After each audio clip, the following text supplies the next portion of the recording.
Okay, welcome everybody. My name is Anna Matos, for anyone who doesn't know me. I am the gallery director at WallWorks, New York. We just moved into Inspirated Point as of January. And I've been the gallery director for 10 years. We're celebrating our 10-year anniversary this year. And I curate most of the exhibitions. So I'm very blessed to be here with you tonight to celebrate two amazing female photographers during Women's Month. Yes, we celebrate it proudly. Yeah. And to start out this evening, there was a quote I came across and that I just want to sort of share with you because I feel like it's going to guide our conversation, and it's really at the cusp of what this is about. Women have been connecting over and through storytelling in one form or another for most of human history. In their traditional roles as mothers, daughters, and sisters, women have served as the storytellers and the keeper of our stories. Today, women continue to promote storytelling's many benefits through professional practice, and they are among the scholars that study storytelling and its practice. And these two women fit that quote perfectly.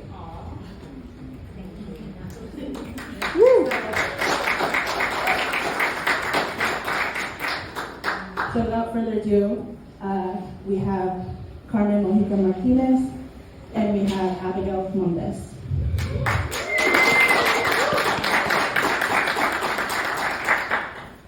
Carmen was born in 1956 in Vega Alta and resides in San Lorenzo, Puerto Rico.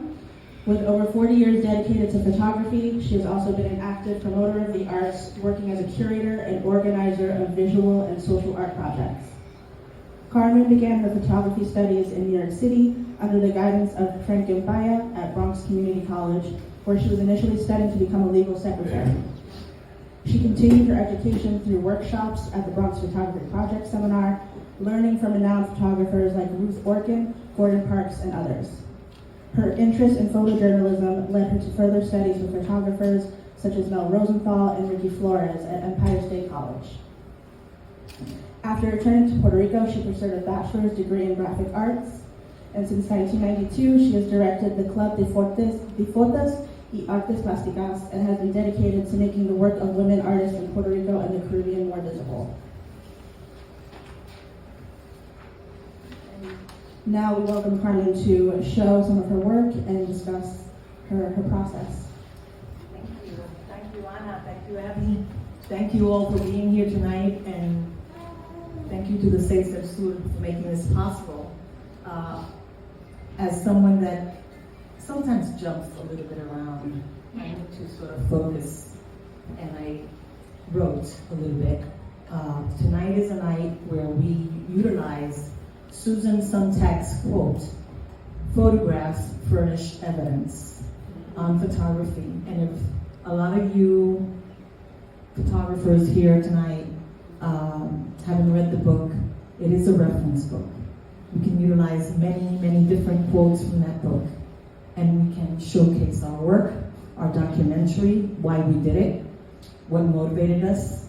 And it's important that we look at me here. In 1957 is the only photograph I have of myself, and maybe this is like the thorn in the rose that sort of motivated me to want to take more pictures of my children. That's me at BCC at Bronx Community College. I worked with Art DiMatteo. He was one of my influencers. Art DiMatteo had this amazing darkroom. I didn't know then the potential and all the opportunities I could have had I used it to the max. And I'll be honest, I did not. Because we never know what we have until we use it, right? And it's important that tonight it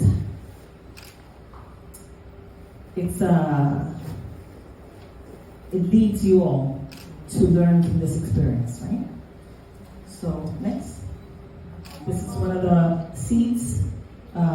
During my time as a photographer, I've showcased or I've tried to photograph with different series, okay? And as the first picture that you saw of me when I was a baby, motivations behind my wanting to take more pictures of children and my children personally. Veronica, who's here tonight, and Felix, and by the way, I dedicate this to my granddaughter, Elizabeth, and Fidel and Veronica, and my sister who is here, and my cousin. So I really thank everybody for coming out, but I needed to say that. You see what I meant? I jumped. It's part of my process. But anyway, Seeds is a series, and it starts because of that, because of my children. It starts because I didn't have enough pictures of myself. And there was a missing puzzle, right? There's a missing part when we don't have the evidence about our own lives. So sometimes we're a little selfish. Why do we take pictures? We start with us, right? So this is the man. This is a picture that is a picture of a picture of a picture. Actually, I lost the negative. It was a picture I took in 813 or about East 150th Street. Fernando, you remember that area maybe? That was where we used to hang out, the family, and I would take my bike, my backpack, and go with my camera and go around the South Bronx on a Saturday. I don't know where I left my kids, by the way. But I would do that. And I would go take pictures of the South Bronx. And yeah, this is like semillas. Semillas means seeds. Okay, next. And this is another photograph I took, which is my son, who today is going to be 51 or 52. Felix, this was Felipón el Campesino. This was actually taken in Puerto Rico. But it gives you an idea how long I've been taking photos. A trailblazer, especially in the South Bronx, when we were burning, when we were walking through destruction, when we were actually, the Seis del Sur were doing their thing, I was doing my thing alone, and I was taking photographs. I was documenting. Why? I asked myself, because I knew it was not right. I knew I had to voice it out. It was important. Next. This is another semillas. So seeds are really my beginning, right? My children. Different places, different times, different occasions. This was in Cuba. Okay, and this was a day in the life of Cuba. And I don't know why Ricky Flores is not here, but I'll kill him later. Yeah. You and me both. Yeah, but yeah, we can move on. This is my daughter Veronica. So, and there she is over there. So a lot of these pictures, when I used to take Veronica to the United Health Parents, was the daycare. It was, I believe, on 163rd, maybe? Okay. We would walk through these areas. You see the buildings in the back. And I didn't want that for my baby, but that's where I live. So I had to make the best of it. And it was taking pictures. It was putting headsets on her, great music so she can listen to this while she's going to school. You know, and then after I would drop her off, I'd go into the rubbles, right? Next. This is one of those pictures that I took, and this is one of the photographs that I have donated to the Museum of Bronx History. Okay, I want this to be permanent there so that they can have this to show. And of course, it's very important to see our work, to understand why we did it, because today you are seeing it, and we're not far from that reality still. Okay, next.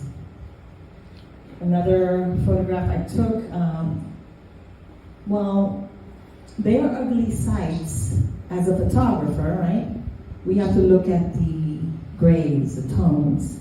We have to develop this in a dark room. We have to see how we can make this creative and how it could look attractive, right? So that's the art part. But the reality is another. Next. Okay. So yeah, I was there alone. I was scared.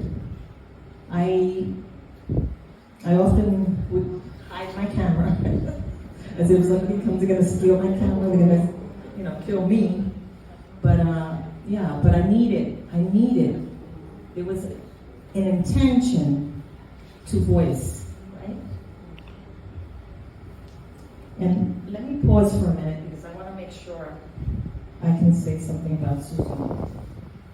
The images that mobilize conscience are always linked to a given historical situation. That's a quote from Susan Sontag. And this is a key point in my photographs, at least what I try to gain, and maybe my objective, is to mobilize conscience and to advocate for situations we were faced with in our communities during these changing times. And are these times still changing? Next. So the community, so many people were displaced, by the way, in the South Bronx. We're talking about over 250,000 people. The landlords were burning down their buildings to collect the insurance. We know that, right? But it's sad. It's sad that a lot of these communities were all torn down. This is not, of course, this is the 80s. So some of the pictures that I've shown were already after the fact. These people were already displaced. They were probably moving into different housing projects, which the housing projects, if many of you visit these housing projects today, will see that sometimes they're in worse conditions. I'm sorry to say, I want change. Next. And this was one of those photographs that is part of also the Seis, in the website for the Seis del Sur. And it means a lot to me because this was the photographs that we took when we went, Veronica and I, to school and we walked on these conditions, right? And there's a tag from one of the graffiti artists, which I would love if someone could tell me who that graffiti artist is or was. So if anyone wants to, it looks like Ryder? Slavin. What is it? Slavin. Slavin? Oh, okay. So we need to look him up. I need to look him up. I need to find him. And I need to show him this, so maybe even share this with him. Give him a copy. I would love that. But anyway, this is a very important picture for me. It is. Because it was my experience. It was not a great sight. It didn't feel good walking on this. We deserve better. Right? Next. And this Bronx County Republican Club, Inc. Hello. It's a metaphor. Does anyone ever know about this? Because that's the other thing. I was trying to look up more information on this and I couldn't find it. And I even gave Stephen that task. Stephen, I need you to find out what happened with this. Bronx County Republican Club, Inc. in the South Bronx.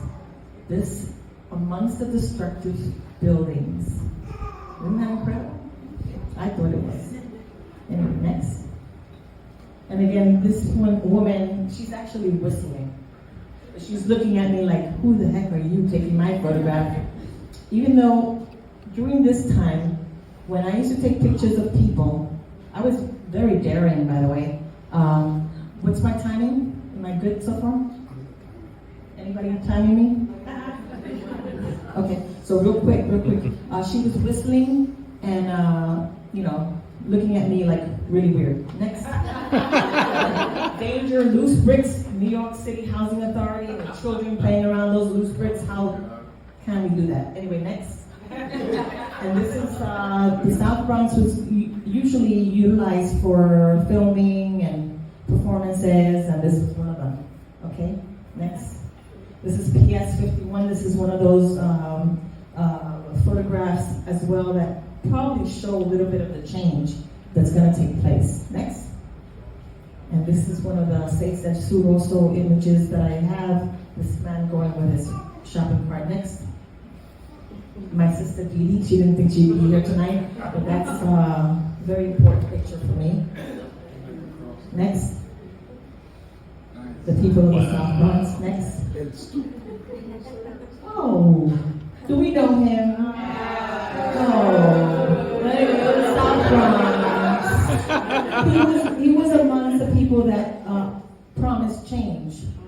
South Bronx, the South Bronx churches. Do we recall that? Do some people recall that? Okay, next. Prospect Hospital. We marched. We wanted to keep it. But what happened? They still shut it down. They didn't give a damn, right? Next. New Hope for the South Bronx. That's the name I have for that white picket fence. Next. The train series. As I mentioned before, I have series, so I try to do series of different pictures. Next.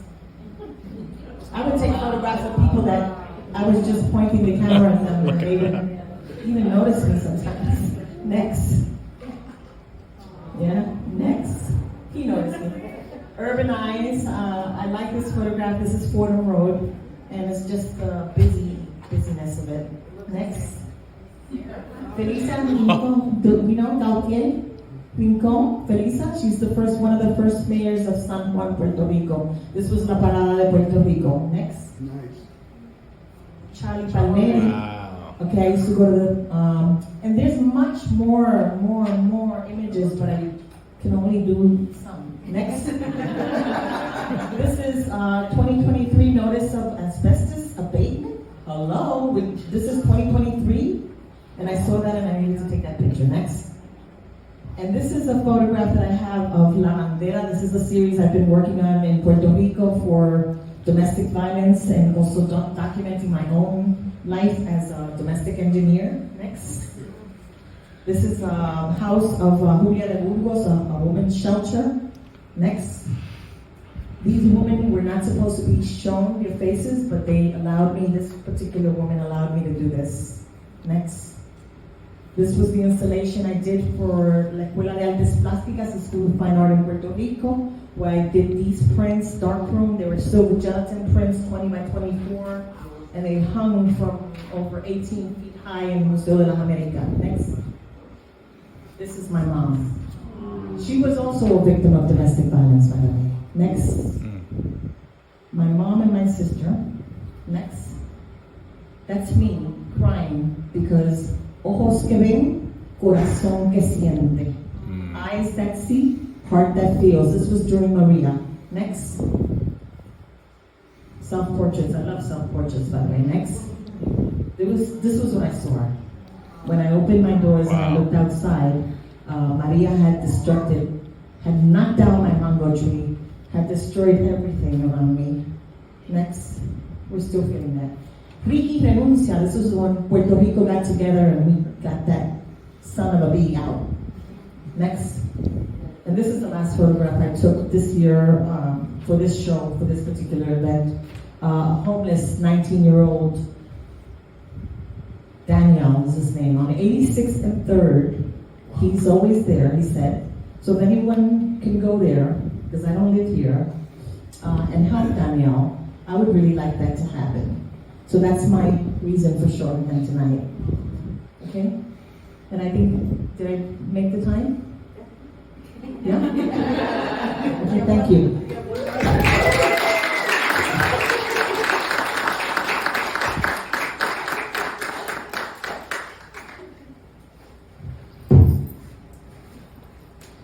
Thank you, Carmen. And next we have Abigail Montes.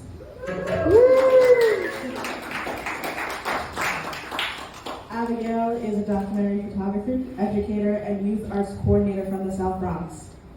She graduated from LaGuardia Community College in 2002 with an AAS in commercial photography, and since 2013, she has worked with various initiatives amplifying youth voices through photography. In 2018, she completed the Documentary Practice in Visual Journalism one-year certificate program at the International Center of Photography, ICP, and was awarded the Documentary Arts Fellowship. In 2019, Montes became the co-coordinator and lab manager of ICP at the Point, a youth photo program based in the neighborhood where she grew up, and centers her documentary practice. And in 2021, she earned a BFA in photography from St. John's University. She's the lead instructor for ICP's community programs, teaching the fundamentals of photography with social justice, self-esteem, community, and collaboration as thematic anchors. She aspires to expand her passion for youth-centered photo-based programming in her father's hometown of Puerto Rico and investigates her family's connection to the land there.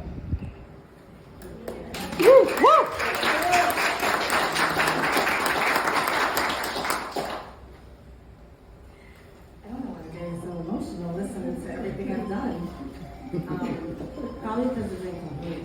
Because as of last week, I also got into the MFA program at Yale. Wow.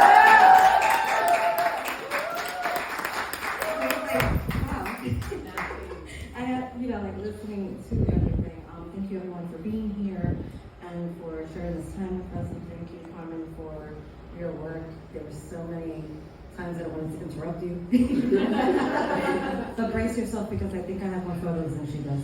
So just, like a song, give it a little playtime and then I'll ask you to pause. But yeah, let's go ahead and get started. So these are my parents. In the beginning, there was mommy and papi in Puerto Rico. My mother is from Montes, my father from Jalpo, where they reside today. Like many other Puerto Ricans during the 70s and the 80s, he migrated in 1977 to the South Bronx and then married my mother in 1980, and she shortly joined her and actually popped up. Next.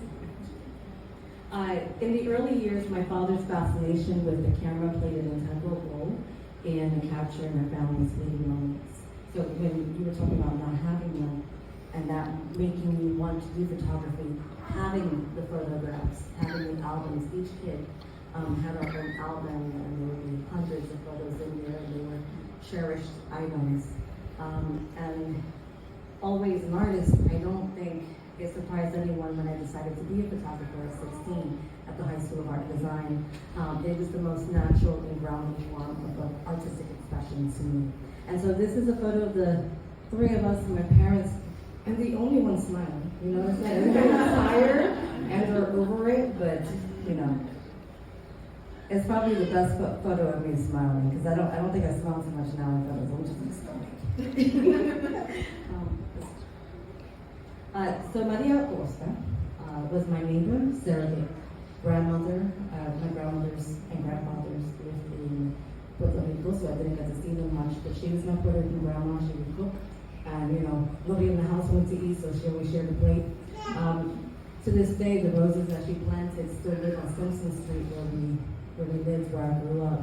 In 2001, she introduced me to a book that would change my life.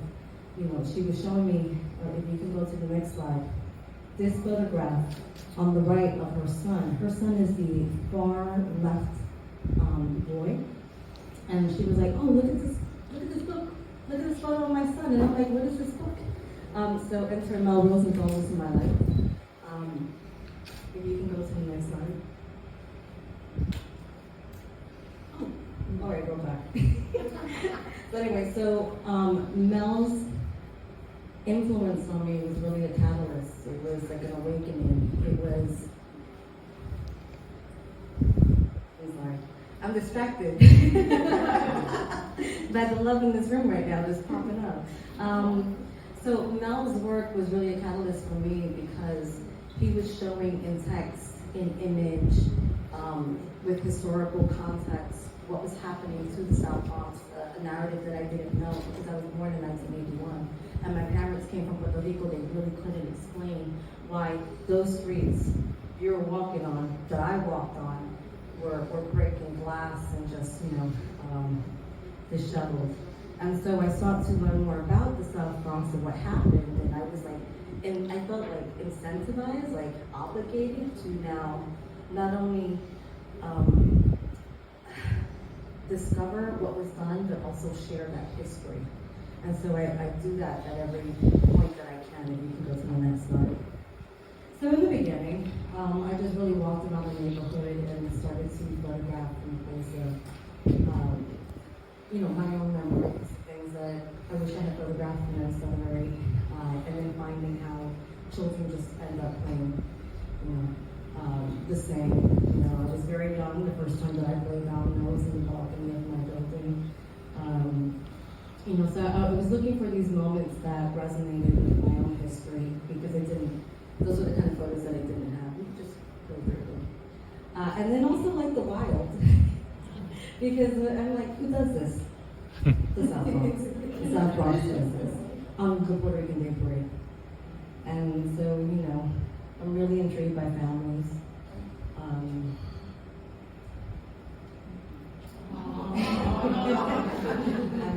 you know, I remember it was the first time that I had walked into one of the casitas in, you know, in the community garden. It was during the Puerto Rican Day, you know, parade celebrations, because, you know, you go to the parade, and then afterwards you make a lot of noise in the neighborhood, and we made a lot of noise.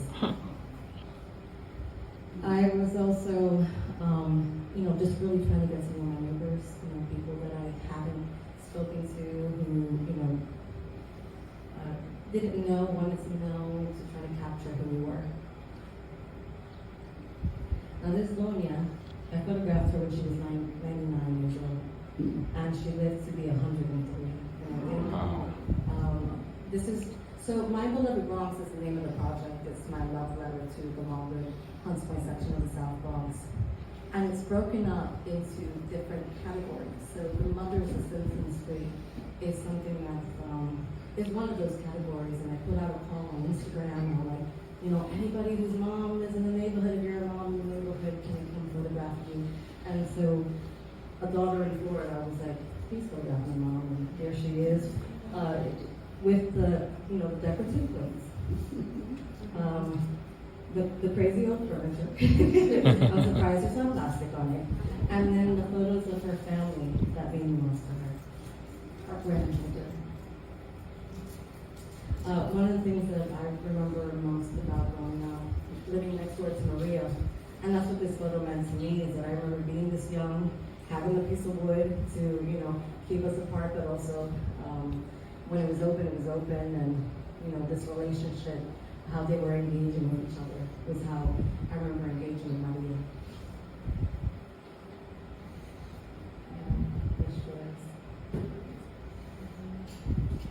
Yeah, Lori, La Madrina. Is she? See, look, you got family. You want to tell us about her? Sure. Lorraine was the head of the Savage Gold, the women, and she played a pivotal point, as you talked about, the Burning Bronx. 914 is standing because of that woman.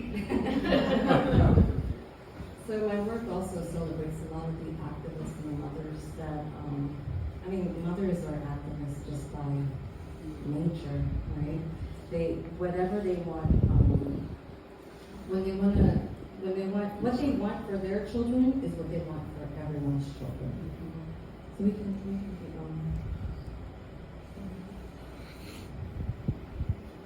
This song. This is Tanya Fields, an activist in the community. Actually, it was in her garden that I was reawakened to the My Beloved Bronx project. I had put it down for maybe some odd 10 years, and then I met her, and when I was growing up, there was a huge garden in the back of my building that everyone participated in, and eventually the developers decided to use that land to create housing, little houses that are laid out together.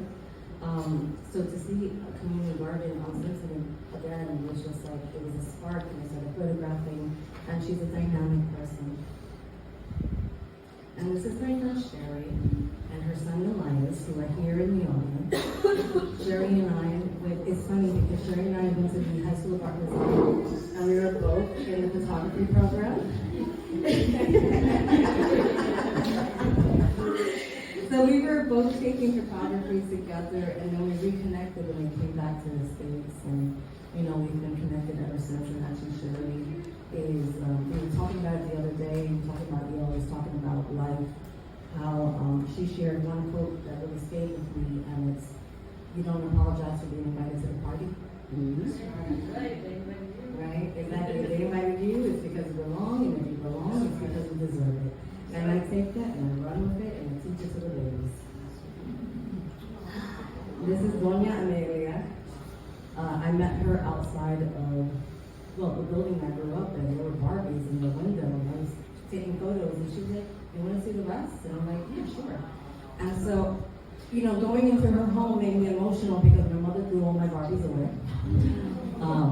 But she had thousands upon thousands, and people were still gifting her, you know, these dolls, and they run from every era of Barbie. And so it was a gift to be invited into her home and meet her little daughter.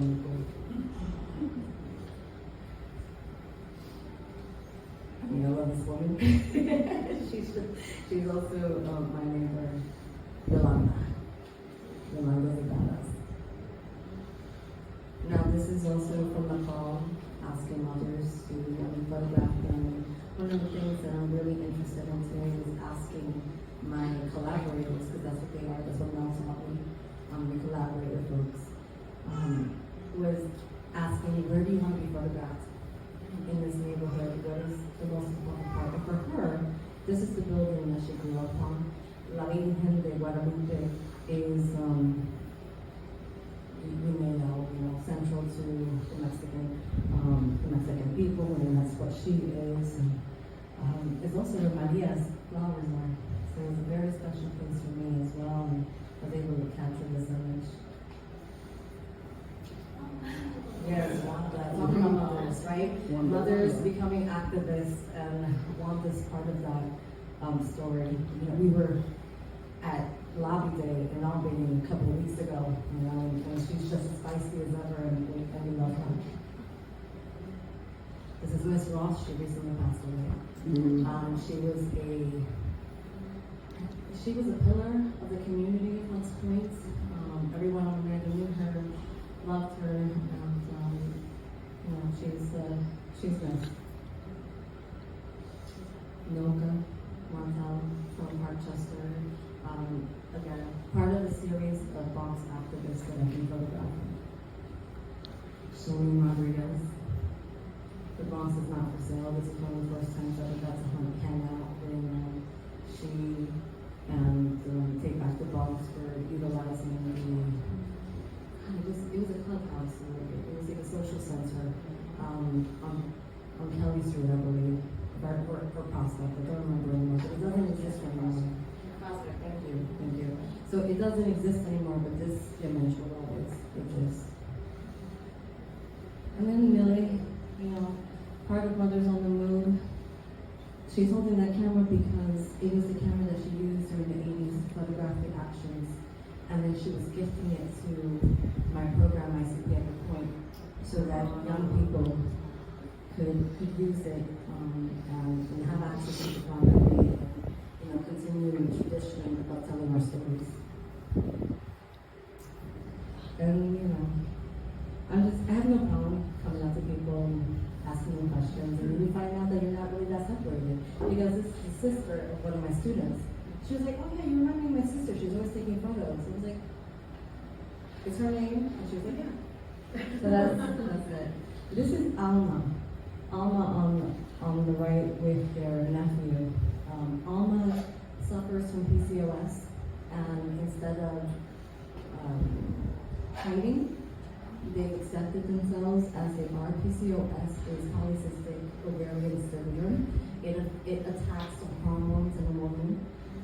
It can cause infertility, it can cause facial hair, it can cause a number of things. And so here she is living her life out loud, but also she's the creator of a support group for other women suffering from PCOS, and it's an astounding number. If it's 1 in 12, I'm not surprised. If it's one, it's probably 1 in 4, closer to that. And so they created an online community to, help other women, navigate it, talk about it, and one day they'll finish a project about it in photography, because they're also a member of the Inspirated Point and have been photographing for some time.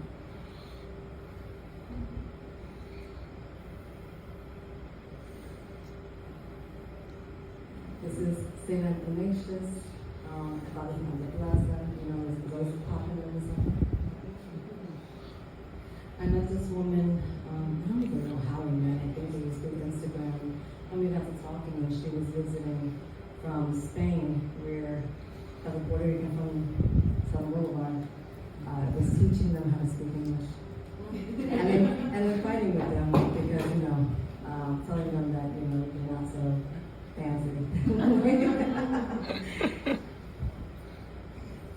I remember walking on the parameters of Longwood and just meeting people. It's really, I feel easy. Yeah, that's is that prospect?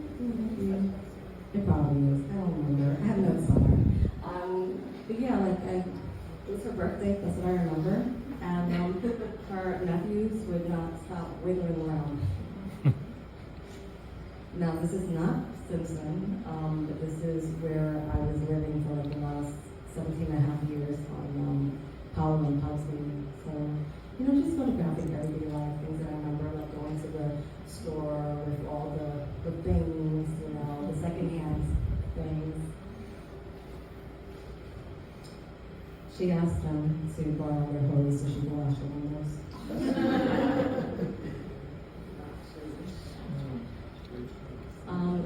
Go ahead and just keep circling through them. So really, so like I said, what I'm looking for is, moments, slices of life that I can remember in my own childhood. I think a lot about the youth. I attempt to photograph children the most, or the young people in general, friends and neighbors. This is my niece, and la Borinqueña Euro, that was on Simpson Street, Anacita Maria. I wanted her to see an Afro-Latina superhero because she is Afro-Latina. And when I asked her what she thought, she said, I love it. And she started, dancing around, and I caught that image. Oh my God. And so, just like I said, slices of life. Moments that are meaningful to me.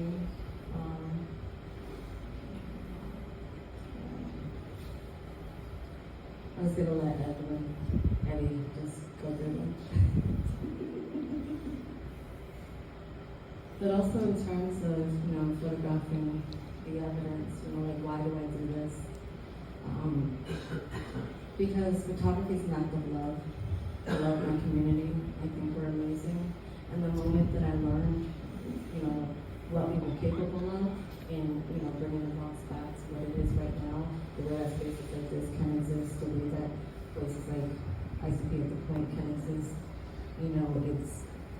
it's a history that emboldened me, gave me confidence, and what I want to share with them as well.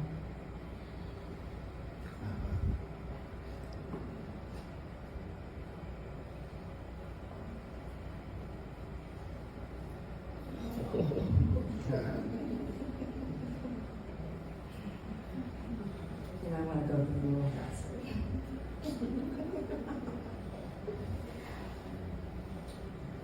So this is currently an exhibition at the Bronx Museum of History.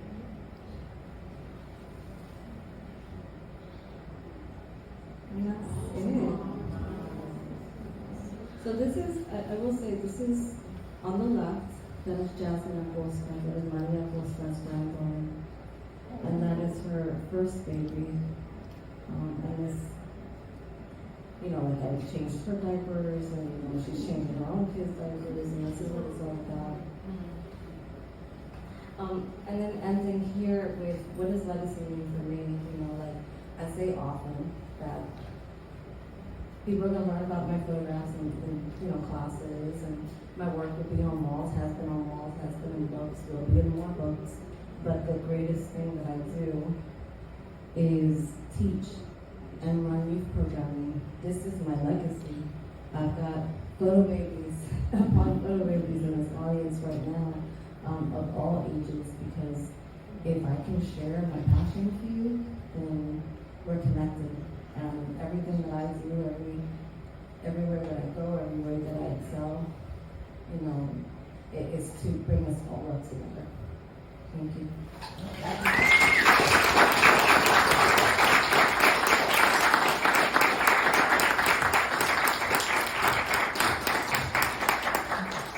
Thank you, Abigail.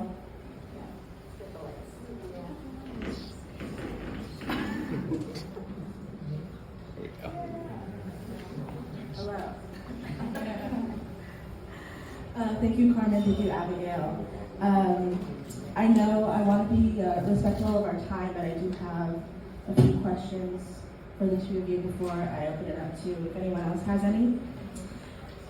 Carmen, looking at your work in the Domestic Violence Center and with Abigail being invited into women's homes to see what they're doing, this goes back to my earlier quote about storytelling being very tied to womanhood. And I don't doubt that there's reasons that you were invited into places because of being a woman and setting a tone of safety. I wanted to ask, have you ever faced resistance or challenges in documenting a particular subject or story? If you'd like to share. I recall.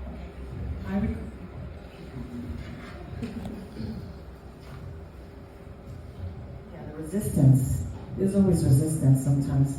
But I think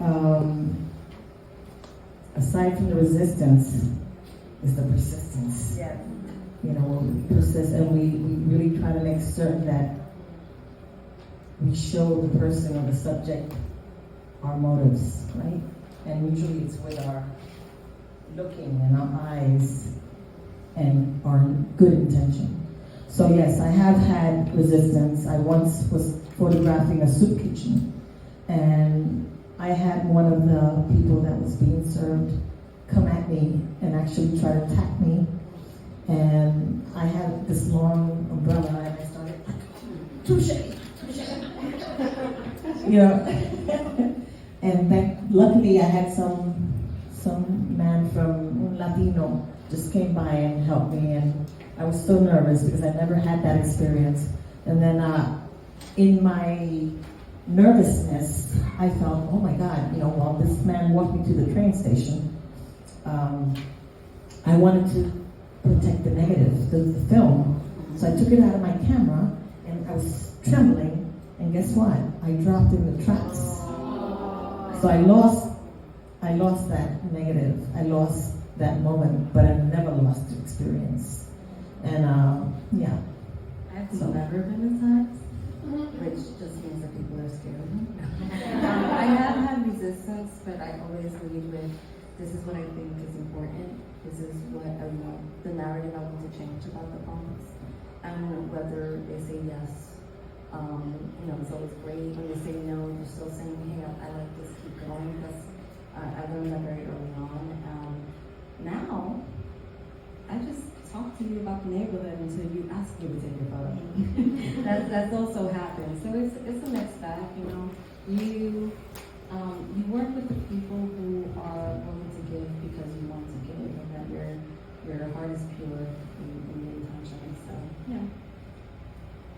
Can I add something? And it depends on the circumstance too, because there's different circumstances to taking that picture where you can be attacked, right?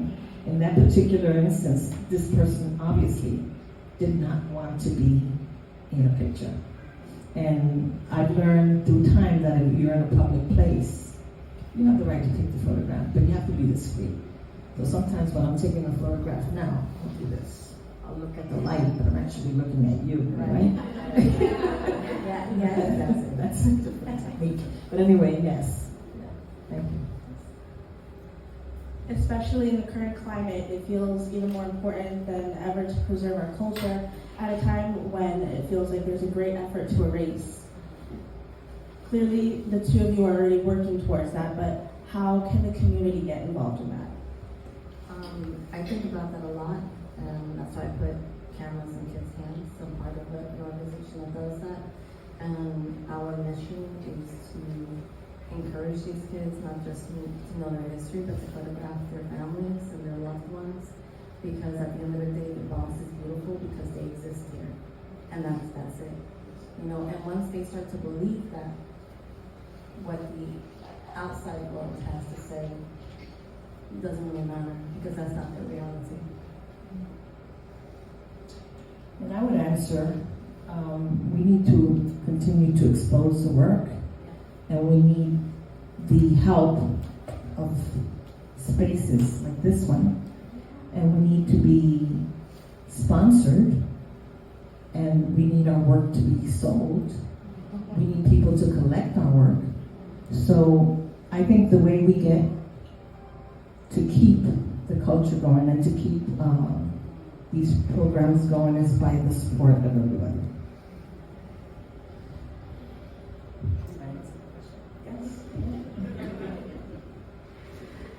This is especially wonderful because I'm born in 1989. So my experience in the Bronx doesn't include what Carmen photographed, what she documented. So hearing stories from my father, who was one of those kids running around, it doesn't compute in your head until you see something like a photograph from Carmen. And then to see how we've grown, to see the community in photos like Abigail's.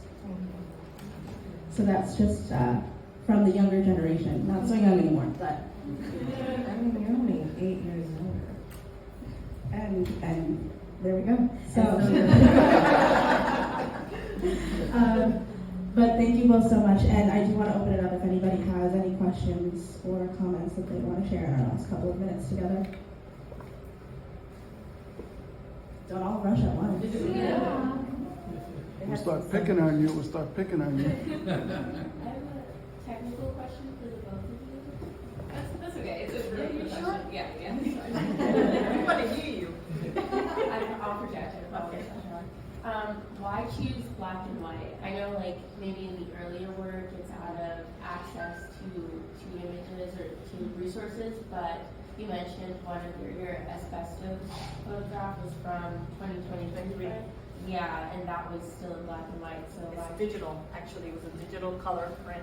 Yeah. And I made it black and white, and basically to keep the flow, right? But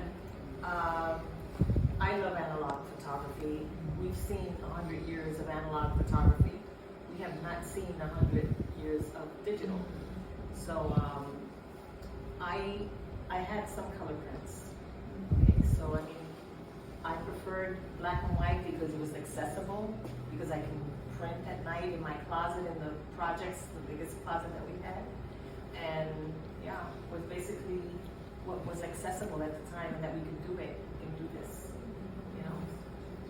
Now, having had access to color and eventually digital, which I still shoot, my reason for black and white is because I think about Mel Rosenthal's work and the work that came before me, and I've always considered it a continuation of what he was doing. And I've said plenty of times that I was never his student, like Carmen, like other people, like Ricky.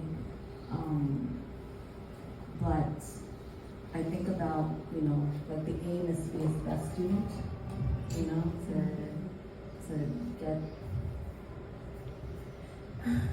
to really continue the work in showing, like what we stand to lose,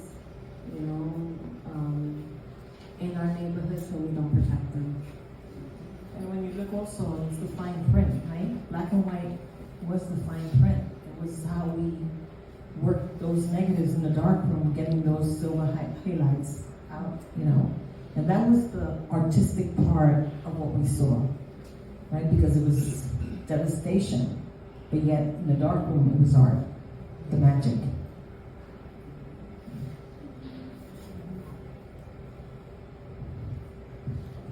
Anyone else? Nobody I have a else? question for both of you.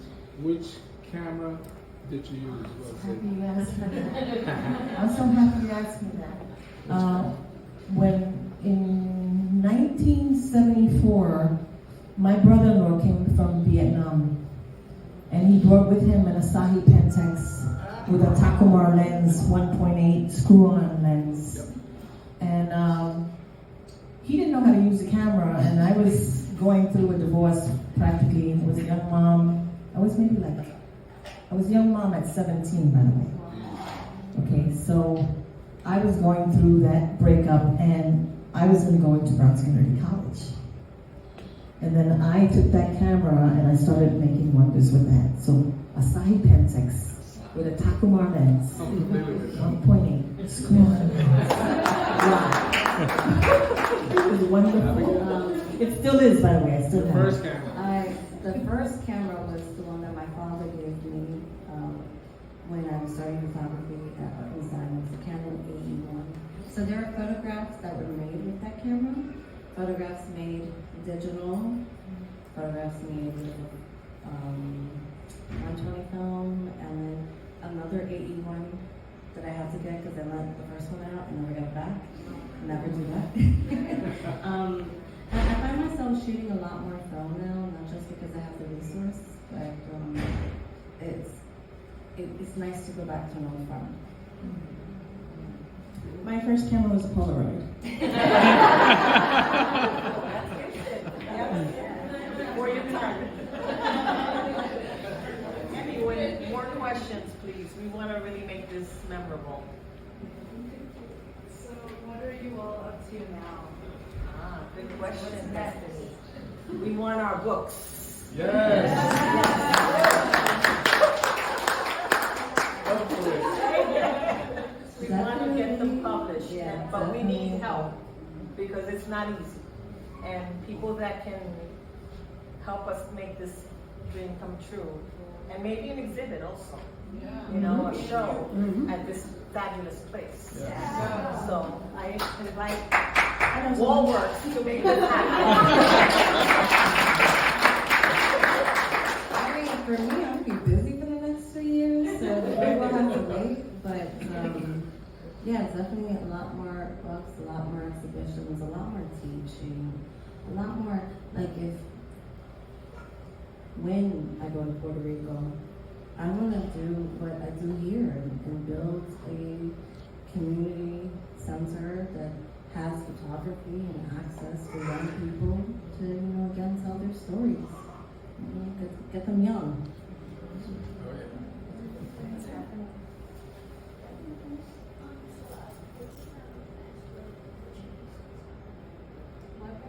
What's the next piece of art? The next piece of art? Maybe? I've been thinking about that now that I'm going back to school, and I'm thinking experimentation, maybe some abstract stuff, maybe some color film. I don't know, we'll go wild. So I didn't hear her question. Kids.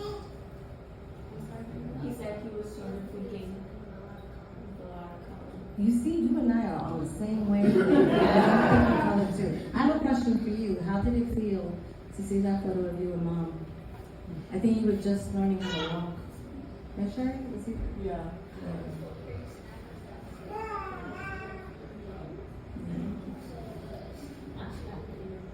It is a good one. You have it forever.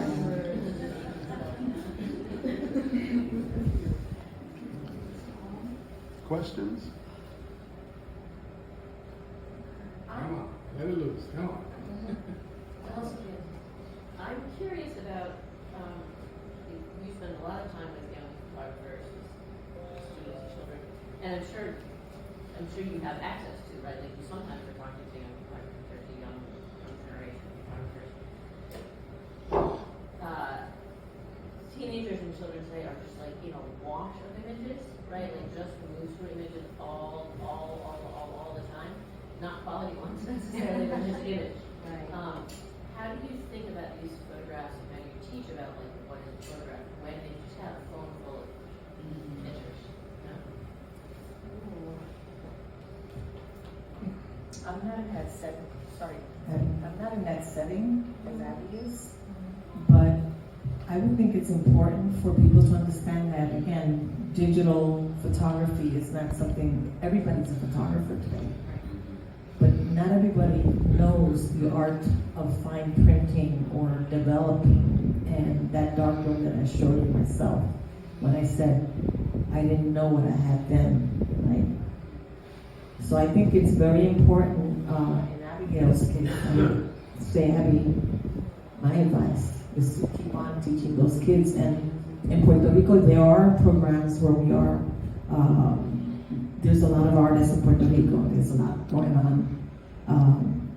Unfortunately, a lot of the dark rooms have been dismantled, and that's one of the things I'd like to also see come back in La Escuela de Plástica. So that's the School of Fine Arts and Design. So. I think for me, I'm less concerned. I don't want to say that I don't care how they photograph, because critique, like the fundamentals of composition, what makes a good photo. But I think more importantly, my motivation is helping to build their spirit, their self-confidence. Like when they don't want to do a little burning and a little dodging, but they do it to humor. And then they see, oh wow, this is better than I thought, just gonna put a little work. That's what drives me with them. And also again, just having them think about capturing the moments of their friends and family, because this time that they're in is so fleeting, the friends that they had may not be the friends that they end up with, and I'm glad to still say that I have a lot of friends from high school, But yeah, that's the main motivation, and then the technical stuff can come in. First, you got to build a passion for it.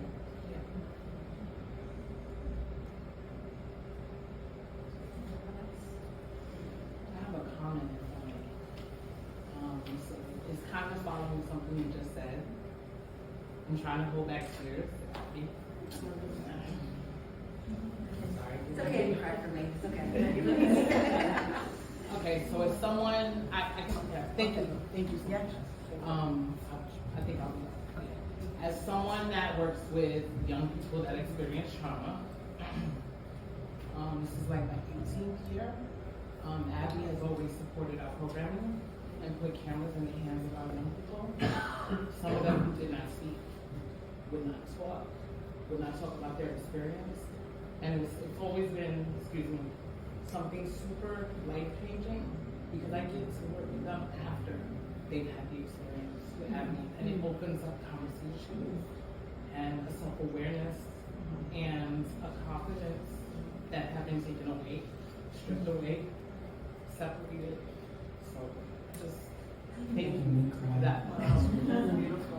So the project that Sherry's referring to is, it's a one-day workshop with the kids where we talk about self-esteem, how to help ourselves out of, a negative rut, how to help our families. And then I would have these words of empowerment that they would have to choose three, whether they felt like it or not. And then we photographed it, and then they would go home with a print so that they can see themselves as the words that they chose. And I remember one year, one of Sherry's kids came up to me because I came for a conference that they were involved in, and I learned that they took the words home, which is what I encouraged, but they put it on a mirror. And that's the power of photography. It doesn't have to just be documenting the community. It could be self-portraiture. It could be, just someone caring about you enough to take a photo. Again, I say photography is an act of love. So if you're not photographing your loved ones right now, get on it. And if you're not allowing yourself to be photographed, then you're taking away from the people who want to remember you.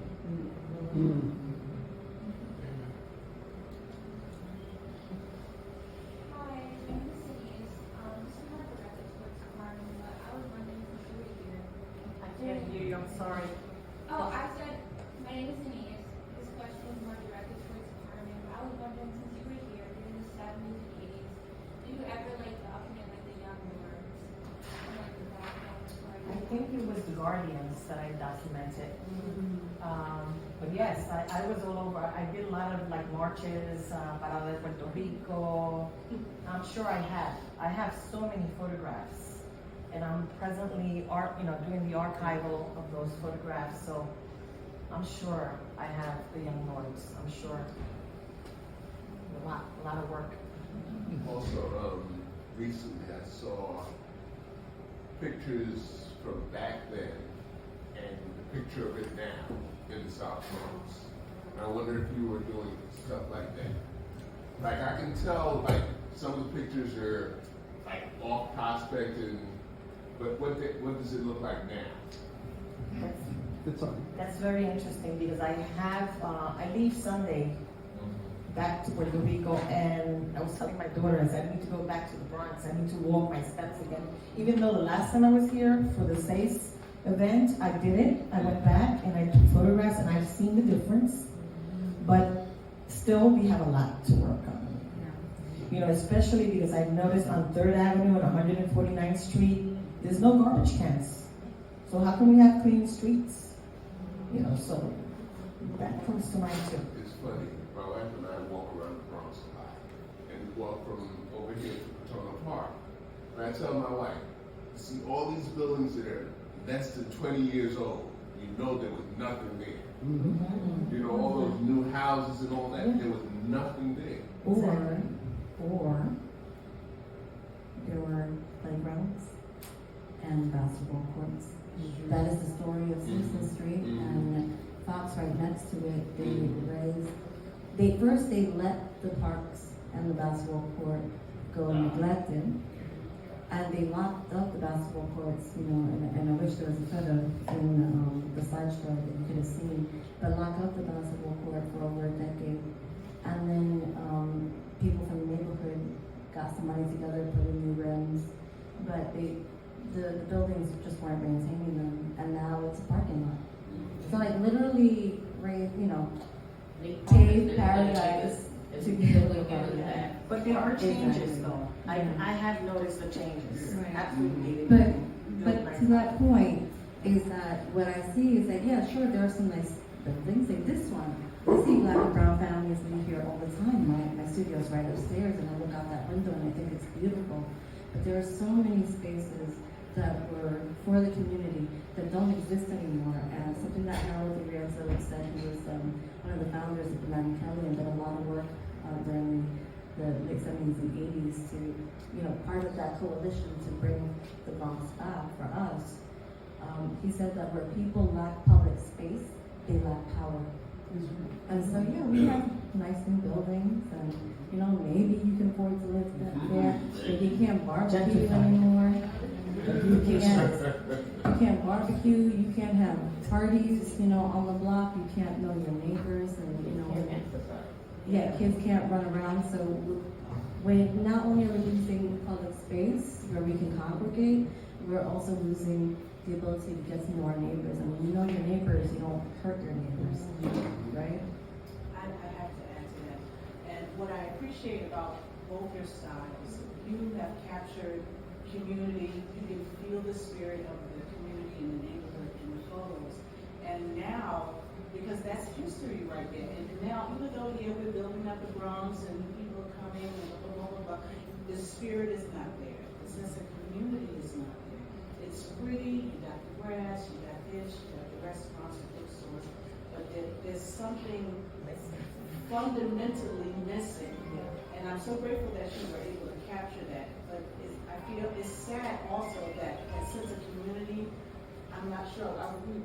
Olga and I were talking about that before the discussion started, and it's like we're not sure if we can get that back.